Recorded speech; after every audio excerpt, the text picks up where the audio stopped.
The Air Force's AC-130J ultimate battle plane.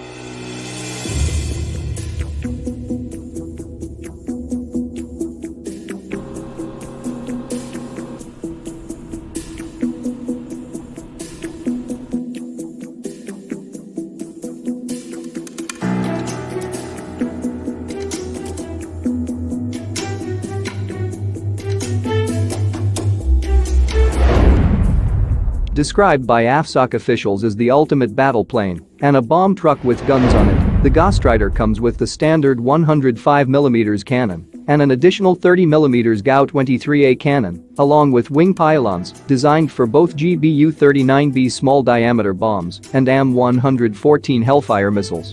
Brace yourselves. The Air Force's newest gunship is officially on the prowl downrange.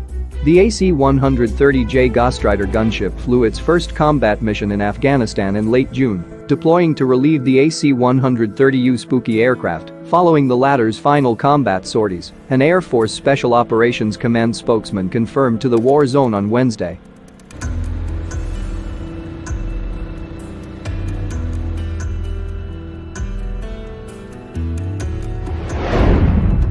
According to the Northwest Florida Daily News, which first reported the news of the combat deployment, the mission took place just days before the June 28 change of command ceremony for new AFSOC commander Air Force Lieutenant Gen.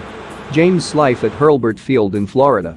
According to the War Zone, the 73rd Special Operations Squadron at Hurlburt is currently flying the Ghostrider in Afghanistan, likely in a close air support or armed overwatch capacity.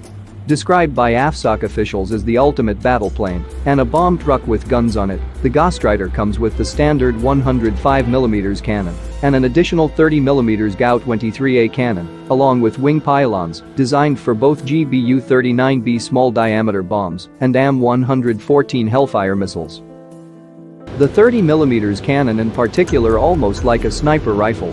It's that precise, it can pretty much hit first shot, first kill, then first, so Commander Colonel Tom Pylons told Military.com back in 2017, adding that the Ghostrider is going to be the most lethal, with the most loiter time, probably the most requested weapons system from ground forces in the history of warfare. But while the Ghostrider first hit initial operational capacity back in September 2017, a January 2018 assessment from the Pentagon's Office of the Director of Operational Test and Evaluation found that the Ghostrider's fire control systems performed inconsistently when accounting for changing ballistic conditions like shifts in altitude and ambient wind, requiring frequent in-flight adjustments to ensure the weapon's accuracy. Beyond that, the 30mm cannon's full rate of fire of 200 rounds a minute caused the cannon to shake so violently that the fire control system's automatic safeguards kicked in, forcing the operator to again recalibrate the gun and mount to get the system moving again, according to the Pentagon OT&D assessment. Those problems have since been addressed. According to the Pentagon's 2019 assessment, the Ghostrider systems were officially effective and suitable for CAS and air interdiction missions. The following the March, the 4th Special Operations Squadron 1st Special Operations Wing received an upgraded version of the new gunship with major improvement in software and avionics technology. While details are scant on the nature of the Ghostrider's first combat mission, U.S. Special Operations Forces have remained heavily in the fight in Afghanistan in recent years.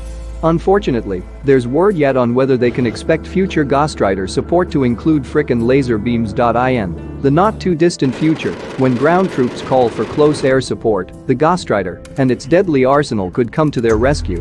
The AC-130J Ghostrider is set to be the most heavily armed gunship in history, bristling with 30mm and 105mm cannons, AM-176A Griffin missiles, and the ability to carry Hellfire missiles and GBU-39 small-diameter bombs.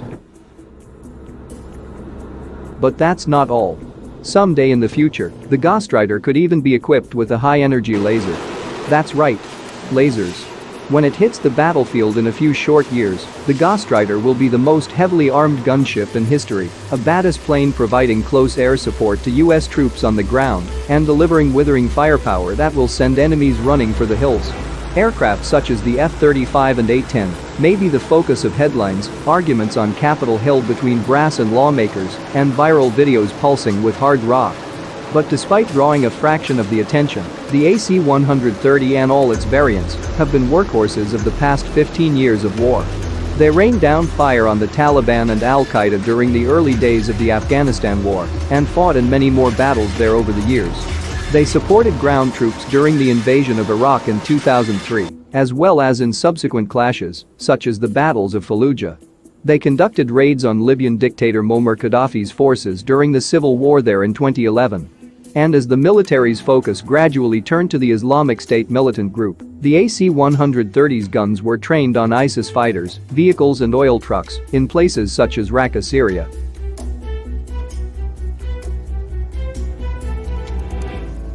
Since it first flew to war during Vietnam, the AC-130 has destroyed more than 10,000 trucks, the Air Force says. The AC-130J is the fourth generation of this model and will eventually replace the aging U and W variants, and it's a virtual certainty that it will be loitering above the battlefield wherever Americans are fighting for decades to come. The AC-130W Stinger II has a 30mm cannon, precision-guided munitions, and the GBU-39 small-diameter bomb. The AC-130U Spooky has 25mm, 40mm and 105mm guns. And the now-retired AC-130H Spectre had 20mm, 40mm and 105mm cannons.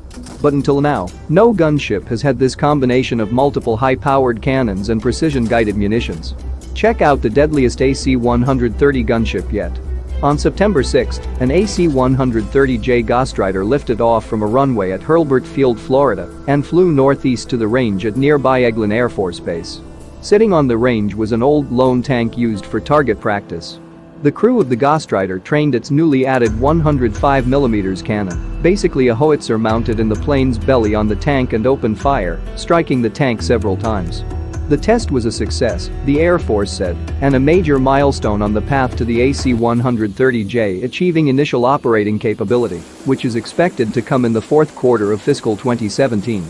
A bomb truck with guns. The Ghostrider is a Lockheed C-130J that's been heavily modified until it practically bristles with weaponry, so much so that Lieutenant Gen.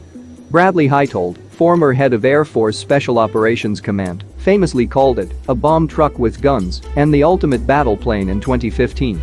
Walking through the cargo bay of the 130J, the sheer amount of firepower on display quickly becomes apparent.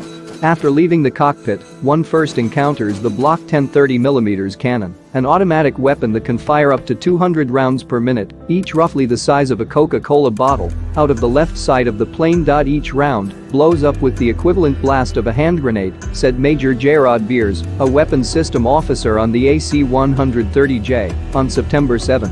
And there are plenty of them on the aircraft. The 30mm brings a lot of flexibility to the Ghostrider's crew.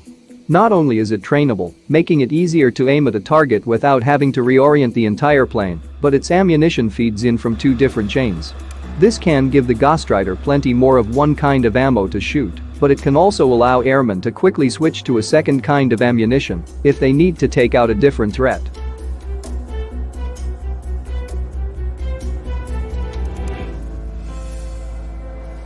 It's a very capable and very awesome weapons system, Beers said.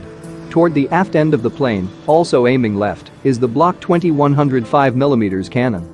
The Ghostrider originally wasn't meant to have the 105mm, which was also mounted on the older AC-130U Spooky model, but Heitold insisted on adding it